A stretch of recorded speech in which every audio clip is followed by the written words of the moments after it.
Ярмарка. В хате пахло блинами.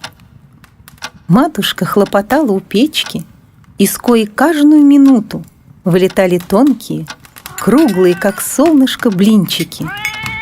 Хозяйка смазывала блинчики небольшим кусочком сливочного масла, сворачивала пополам, потом еще раз пополам и укладывала на плоское блюдо с красной каемочкой. Иванка, словно зачарованный, следил за тем блинным творением. И думалось ему, что все блинчики волшебные. Да не просто волшебные, а каждый из них обладает каким-то своим чудом. Ежели съесть вон тот блин с хрустящей кромочкой, то напитаешься силой разудалой. А ежели съесть вон тот блинчик, кое так быстро впитал в себя все масло, то обретешь ловкость небывалую. А матушка от печного жара румяная стала, щебечет что-то веселое, как птичка-невеличка на утренней зорьке. То ли песню какую напевает, то ли приговаривает чего. Хотелось Иванке думать, будто матушка ворожит, когда стряпает, и вкладывает во все съестное силу тайную, словами своими добрыми. Оттого и кушанье вкусные, и семья здоровая да дружная. Мальчонка любил блинчики прямо с пылу с жару, да с медом или с вареньем земляничным. А ежели еще кружку парного молока добавить, так лучше и не бывает. Сегодня первый день Масленицы, начало весны. Весна в этом году будет ранняя, дни стоят солнечные, ветер теплый, да и снег почти уже сошел. Под яркими весенними лучами оставшиеся белые снежные лоскутки скоро чернеют, а после тают, напитывая землю ценной влагой. Местные знахари тоже толкуют о ранней весне. Приметы верные, природа-матушка подсказала. В день богини Весты небеса были чистые, а ночка звездная да ясная. Радуется природа пробуждению, набухшим почкам и громким птичьим щебетанием, шуму воды в ожившей речке и первым травинкам. Радуются и селяне, провожают холодную зиму, да встречают теплую весну. На Масленицу, почитай, во всех городах да селениях устраивают праздники. Песни да пляски разудалые, шутки да прибаутки веселые, потешки да сражения для сильных и ловких. А сколь угощений всяких и не счесть. Пироги да булочки, кренделя да пряники, оладушки да баранки, а блины на любой вкус. Никто голодным не уйдет. А кроме того, завсегда на Масленицу собирали небольшие торжища. За длинную зиму намастерят умельцы да рукоделицы этаких чудесных вещиц, что и мимо пройти невозможно. На таком торжище и оказался Иванка к полудню. Надо сказать, что отец с матушкой послали сына к деду Ведославу с гостинцами вкусными. Целую корзину выпечки собрала матушка, да еще заботливо положила с краюшку новые вязаные носки. Иванке надобно справиться. Здрав ли дед? Может, чем помогнуть нужно? Да отец строго-настрого наказал сыну самому быть приметливым да догадливым, потому как ни за что не признается старый Ведослав, что трудно стало ему управляться с хозяйством. Так Иванка должен сам своим острым глазом заприметить все поломки, какие имеются в хате или во дворе у старика.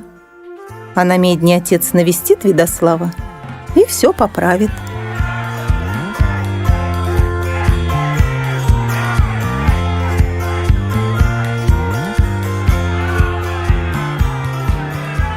Мальчонка ходил промеж ярмарочных торговцев и дивился.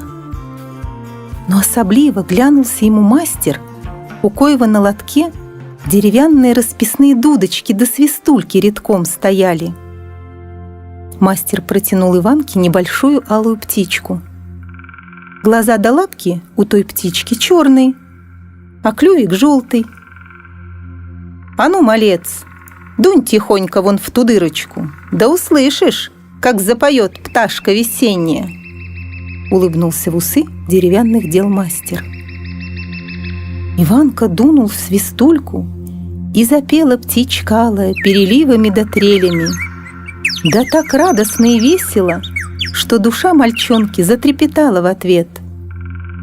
Дунул он второй раз, а птичка алая уже по-другому щебечет да высвистывает, и душа Иванки по-иному откликается. «Не иначе волшебная птичка», — подумалось мальчонке. «Глянулась пташка?» — спросил усатый мастер. «Хороша, будто живая. Да токмо не на что мне выменить ее». Иванка с понурым видом протянул свистульку. Так захотелось ему птичку алую заиметь, аж слезы на глазах выступили. «А в корзинке у тебя что? Может, сговоримся?» — подмигнул мастер. «Пироги, пышки да блинчики». Пока мест сказывал Иванка про гостинцы в корзине, пробежала в голове думка: может и вправду поменять пирожки на свистульку? Одна она такая пригожая осталась на лотке. Голосок у птички заслушаешься, а деду Ведославу и за неделю не съесть столь пирогов. «За 3 пирожков, так и быть, уступлю тебе пташку», — сказал усатый мастер и вновь протянул свистульку мальчонке. Иванка смотрел на корзинку, потом на птичку. Топтался на месте и все никак не мог решиться. «Может и правда поменять?» — вертелось у него в голове. «А это будет правильно? Правда? По правде? Нет, не по правде это, а по кривде. Для старика те гостинцы». Малец отступил от усатого мастера на шаг и замотал головой. «Не могу! Не мои то пирожки!» Он подхватил свою ношу и побежал прочь.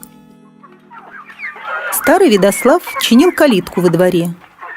Да несподручно одному-то. Кабы кто подсобил, да придержал перекладинку-то. «Здрав будь, дедушка Ведослав!» — молвил Иванка, подходя к изгороди. «Давай-ка помогну тебе!» Малец поставил корзинку на лавку и подхватил непослушную перекладинку. «Здрав и ты, будь добрый молодец!» — улыбнулся старик. «Не иначе сама богиня Веста послала тебя ко мне. Да прям ко времени. Матушка прислала меня. Масленица нынче. Вот она велела гостиниц принести тебе. Порадовался ты чтоб. Блинам вкусным, пирогам пышным. Да весне новой!» — молвил Иванка, разглядывая смешную шапку старика. Дед ловко прибил перекладинку в 3 местах. Калитка сразу выровнялась, перестала провисать и цеплять землю. «Благодарность моя матушке твоей за заботу, да за сердце доброе. Пойдем в хату, почаевничаем». Вскоре Иванка уже сидел на длинной лавке, болтал ногами и смотрел, как дед Ведослав заваривал ароматный травяной чай. А когда уселись за столом, то старец, неведомо откуда, вытащил ту самую алую птичку-свистульку, кою малец видел на ярмарке, и протянул ее маленькому гостю. «Вот, прилетела ко мне птичка-невеличка. Голосок у нее звонкий да пригожий. О весне она поет, о радости, о щедрости человеческого сердца. Возьми ее, внучок, тебе она в самый раз». Иванка не верил своим глазам. Да как же это? Откуда? Как узнал старый Ведослав о желанной птичке-певунье? Радость наполнила сердце мальчонки. Он взял птичку в руки, как ценный дар, и заплакал. «А чего ж ты слезы льешь, глупенький? Аль свистульку никогда не видывал?» Дед погладил Иванка по голове и протянул пирожок. «На-ка вот, пирожок скушай. Проголодался, небось. А хошь, поведаю тебе былину о птичке дивной». Иванка вскинул на старика глаза, полные слез, и замахал головой. «Ну, слушай».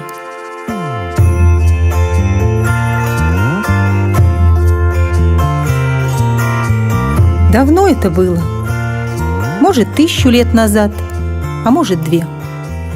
В ту пору появляться стали на земле растения разные заразы да хвори, да не телесные хвори, от коих кашель да сопли ручьем, а душевные.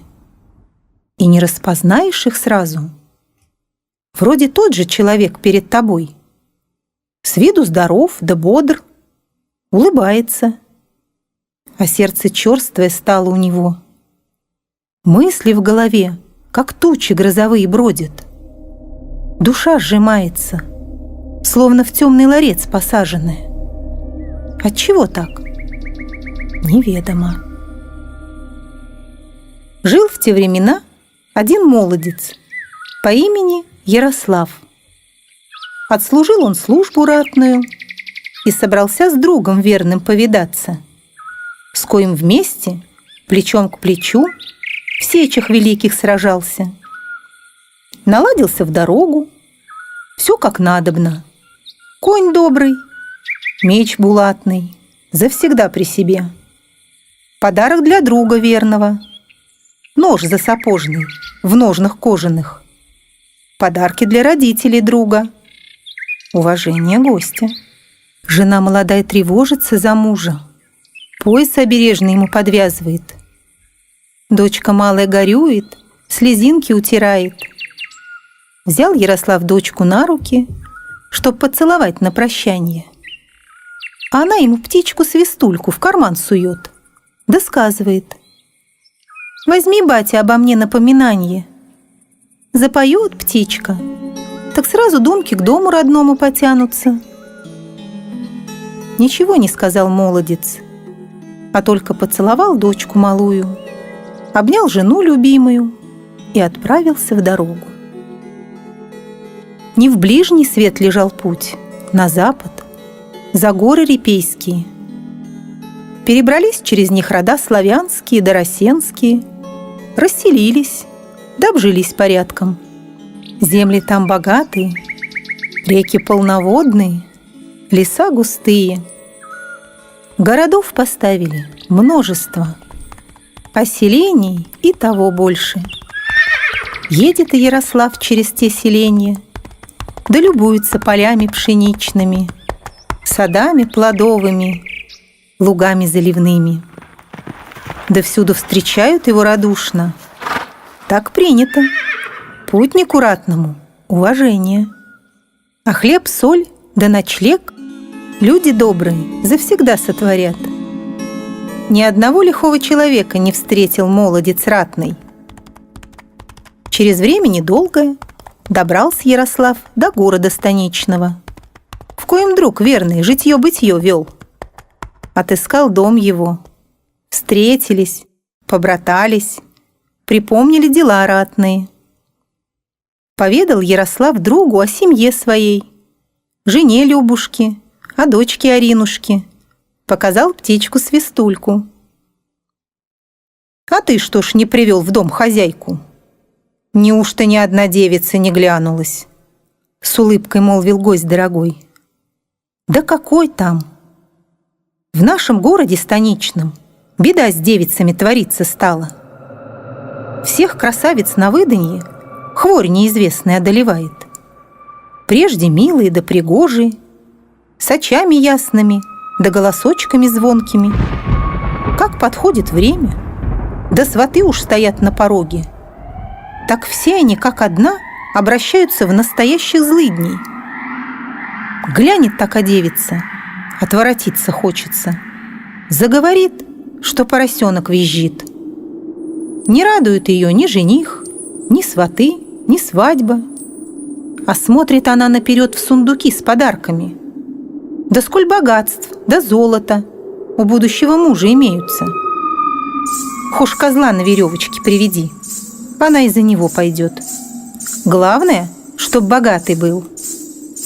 Ну, понятное дело, женихи да сваты бегут от таких невест, куда глаза глядят.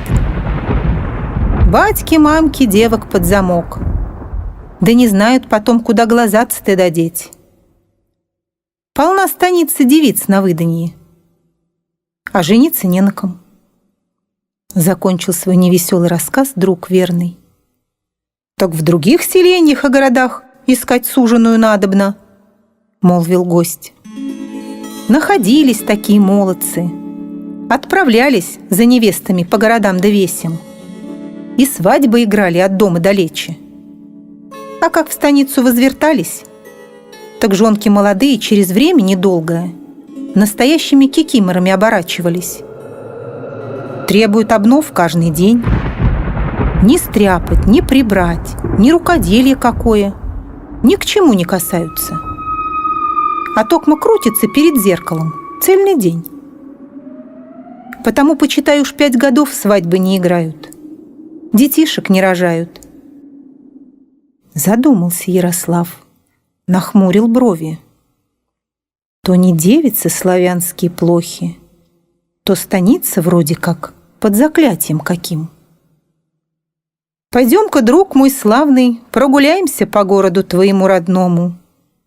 Ведь не всегда ж такая напасть тут обитала. Были и светлые времена. Привела путь-дорожка друзей ратных на площадь соборную, а на ней, средь других, стоит терем чудной, красы невиданной. Каждое окно резным наличником украшено. Крыша блестит на солнце золотом, а сам терем расписан узорами замысловатыми. Видно, знатный мастер те хоромы ставил.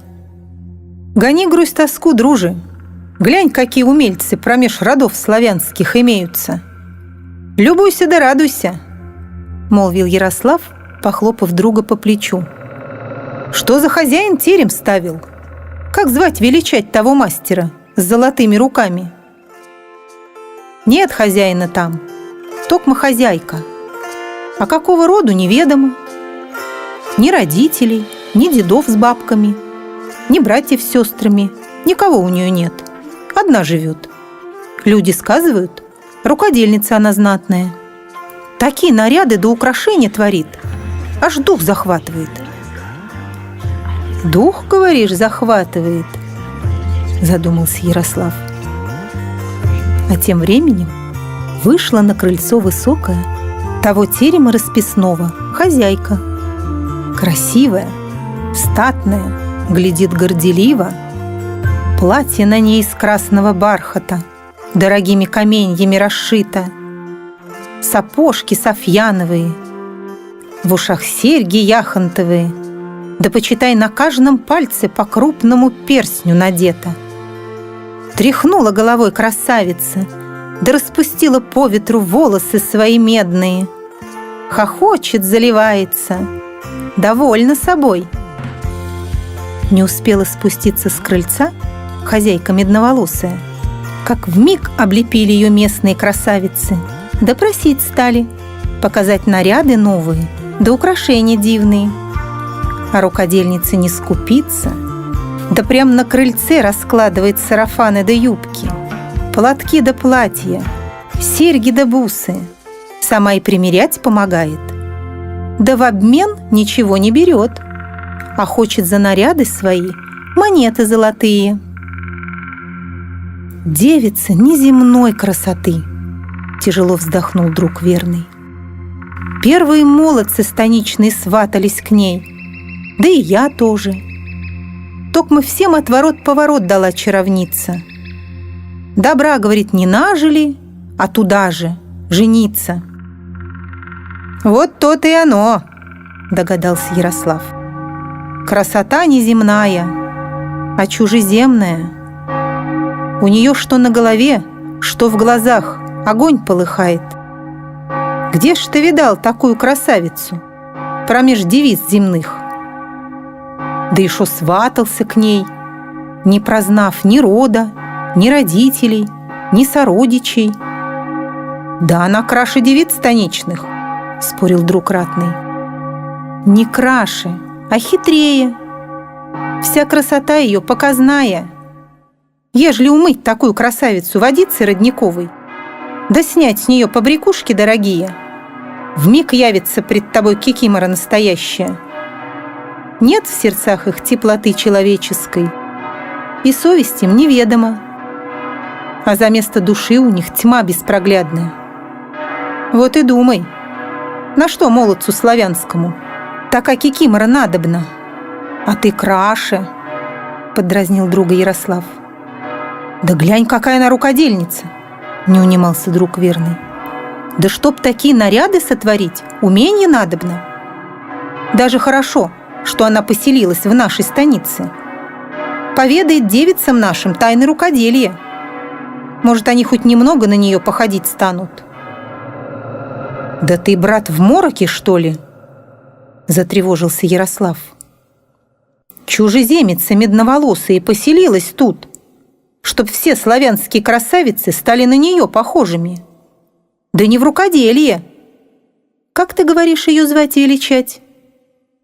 Жаденька. Вот и стали девицы станичные, жаденькие, молвил Ярослав.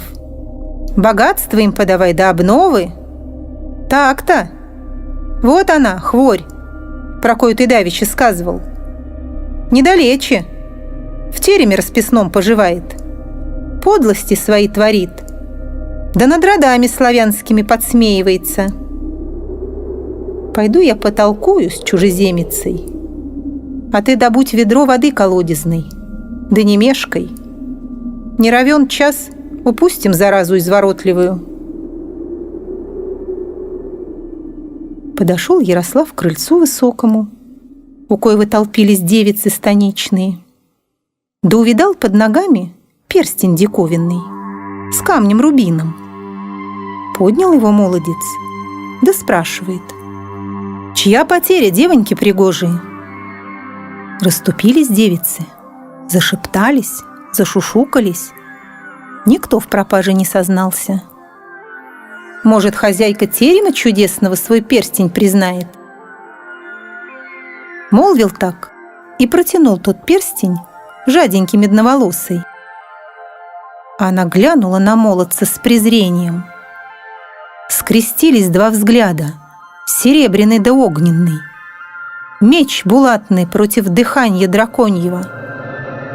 Поняла жаденька, что перед ней воин из рода Дариев. Скривила она губы в улыбке натянутой, да залепетала льстиво: «Нет, не мой перстенек. Хошь себе забери, да женушке любимой подари. Ничейный он». Сказала так и стала скоренько свои товары собирать. «Ничейный, но не мой. Чужого не возьму. Совесть славянская за побрякушки не торгуется», — грозно молвил Ярослав. Да схватил жаденьку за рукав бархатный. «Далече заторопилась. С твоей маменькой ложью я разговора закончить не смог, так с тобой договорю». Поняла жадность коварная, что распознал ее воин дарийский, а потому ждет ее погибель неминучая. Завизжала, забилась, запричитала: «Да откуда ты взялся в этих краях, Дарий ненавистный? Принесла тебя нелегкая. Все мои старания погубил. Что я бабке Кривде скажу?» «А ну, друже, Окати ты ее водицей колодезной, чтоб верещать перестала. Да погляди, что с ней станется. Вмиг вода студеная охладила пыл девицы чужеземной, да и смыла всю красоту показную. Волосы медные стали зелеными, как болотная трава, слиплись и повисли клоками. Засверкали глаза змеиные, нос загнулся крючком, кожа стала серой, как придорожная пыль. Руки лапами когтистыми обернулись. Вот она, жадность во всей красе. Дивитесь, зато в бархате, да дорогих каменьях хотела она красоту девичью славянскую изжить, да свою змеиную насадить. Заохали красавицы станичные, побросали наряды чужеземные, да разбежались по домам.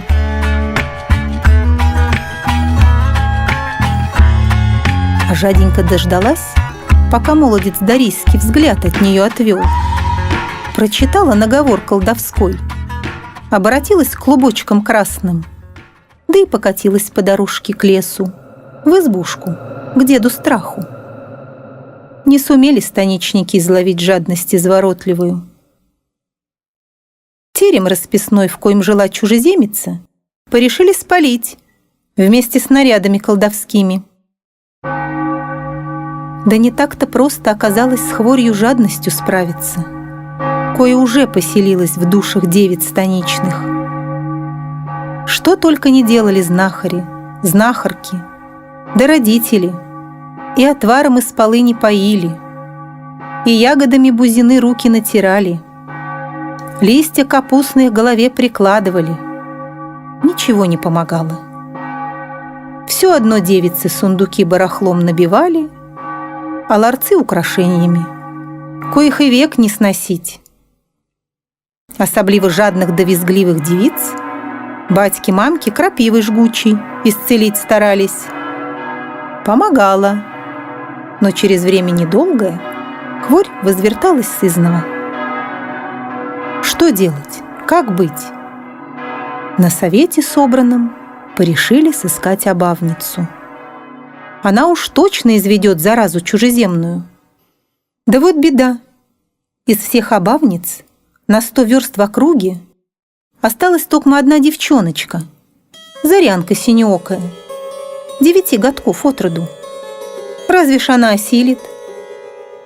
Но делать нечего. Ярослав с другом верным и жителями города станичного пожаловали в терем к той обавнице. Поклонились дедам-бабкам, пожелали здравия родителям и обратились к Зарянке с уважением. «Ты поведай нам, дева мудрая, как исцелить хворь чужеземную, кою жадностью прозвали, где сыскать травы знахарские, в какие края дальние путь-дорогу держать надобно».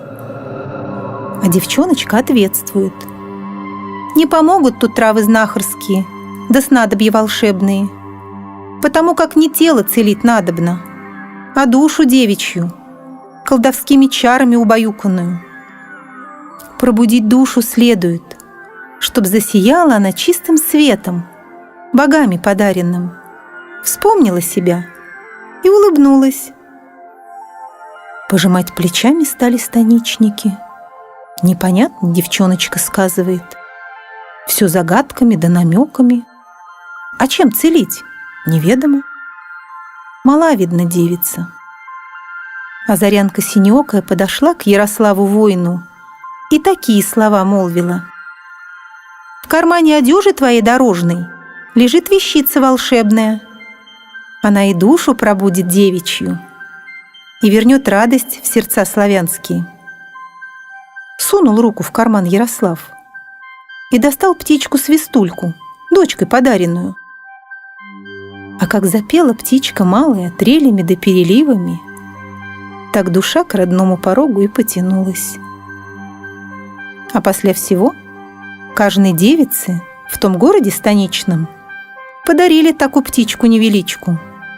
Щебечут птички свои песни нехитрые, наполняются светом ясным сердца девичьи, Пробуждается души их, сбрасывают с себя жадность чужеземную и тянутся к своему, родному, славянскому. В том же месяце заиграли свадьбы веселые, зазвенели голоса звонкие, ожил город станичный, радость вернулась в него.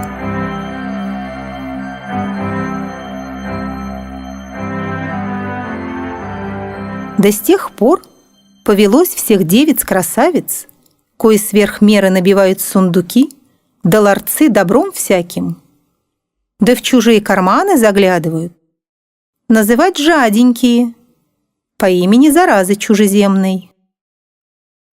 Вред от жадности большой. Она не только губит красоту славянскую, да отвращает добрых молодцев от красных девиц, а еще пожирает силу рода, в коем пристанище нашла. Красота девицы, здравие ее родителей, сила ее рода обращаются в наряды ненужные и прячутся в сундуках дубовых, в коих и пропадают бесследно. Тратится сила рода на барахло ненужное, а не на дела добрые. Вот и весь сказ про птичку дивную. Иванка держал в руках птичку-певунью и думал: а и взаправду она волшебная. Дую я в свистульку, и душа будто светом наполняется и напоминает мне, кто я, какого рода, где моя родина. Чудеса